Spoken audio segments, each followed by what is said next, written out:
yung ingon. Alas, sa oras, Pastor? 8 a.m.? Unsa kaning oras? Dok, unsay oras, Dok?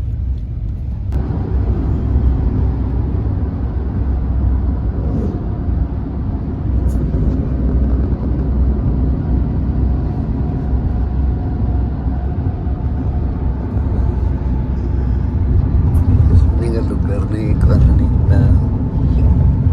Oh. Kita ano to ang lugar? Iligan. Uy, Initaw 8 kilometers. Initaw pa mi.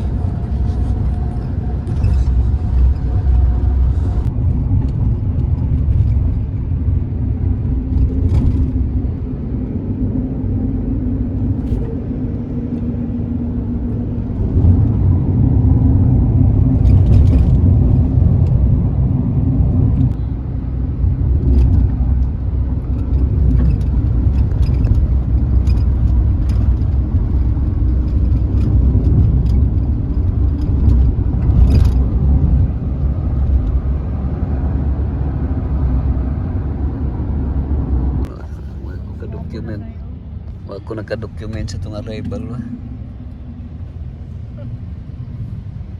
na welcome to Adventist Medical Center Iligan. Singer na kanindot ba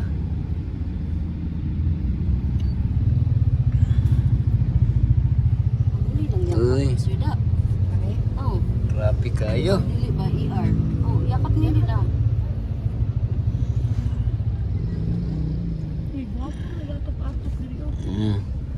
Wala ko kayo lang yakap, aircon.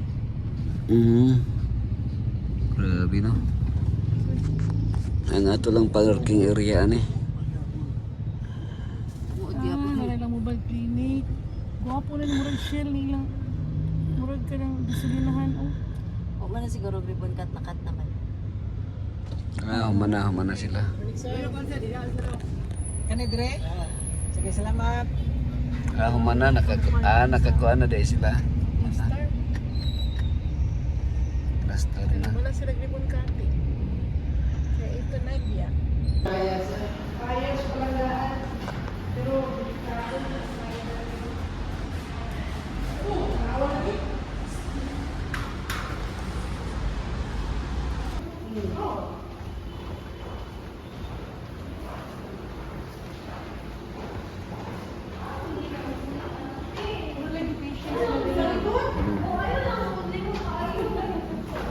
iba ka naman.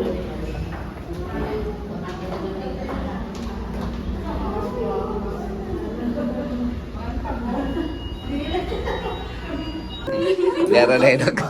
Dali ba kayo sa tower no nag-landslide dito? Uy. Oo, no? Yung landslide eh, no? Hello na. Okay.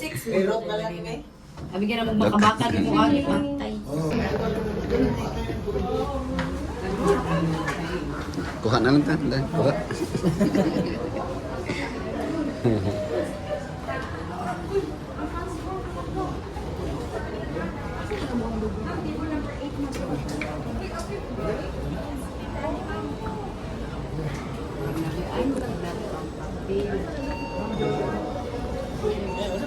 Ikaw na kayo para mabidyohan natin. Ha? Para mabidyohan natin yung mga... Asher. Yes. Congrats. Yes. Apili ko na eh. So, thank you. Mahirap na ka, Doc. So, we miss you, Doc, in Davao. A happy afternoon to our dear family here in AMCI. From your family in Adventist Hospital Davao. With me is our Vice President Finance, Sir Darwin Gallardo. Sir Darwin. We have also our Head Chaplain, Pastor Jimmy Sabandal, and our DNS, Ma'am Joy Simborio. So, greetings from the land of durian. Walang durian. Naami, sa pastor? So, It is a joy to stand before you as we celebrate the installation of the new set of leaders of AMCA. To our newly installed officers, department heads, and leaders, congratulations. As Queen Esther reminds us, Esther 4:14, who knows whether you have come to the kingdom for such a time as this.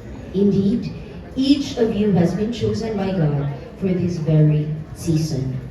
This era will be a year of transformation, as we can see with all the blessings that we have in the morning, as Dr. Casio will be the servant the Lord is appointed to steer the wheel for him. To me, personally, Dr. Casio is like a father. He is someone who listens before he speaks. Tama ba, Doc? A man of many words, pero mabinaw gid siya. Who walks beside you in your journey rather than simply telling you where to go. His wisdom comes not only from experience, but from a heart that seeks God's guidance. And my favorite quote to suppliers, I think si Sir Emerson na ani Pastor, no? Huwag mo akong mahalin, anak. Murahin mo ako. Para magkatuluyan tayo, which I also use today. Thank you, no? One thing I deeply admire about him is his prayerfulness. Every discussion with him, whether it ends up with crying or simply discussion about challenges, decisions, or even simple concerns, somehow always ends the same way, with a prayer. It reminds us that while we may have many plans, it is still God who directs our steps. To our AMCI leaders, perhaps that is one of the greatest examples. Us here in Davao, there in Davao, and you can follow. Lead with wisdom, but more importantly, lead on your knees. And we all know that leadership is not always easy. Sometimes, leaders are expected to have all the answers, even when the question itself is unclear. Sa Bisaya pa, usahay ang leader murag Google. Tanan pangutana i-search kay Mr. Google. But sometimes, there is no internet connection. Kakita po na diri, Doc? So truly, we need divine connection. That is why my prayer for every AMCI leader is that you will never rely on human wisdom alone. May you always seek the wisdom that comes from God. Congratulations.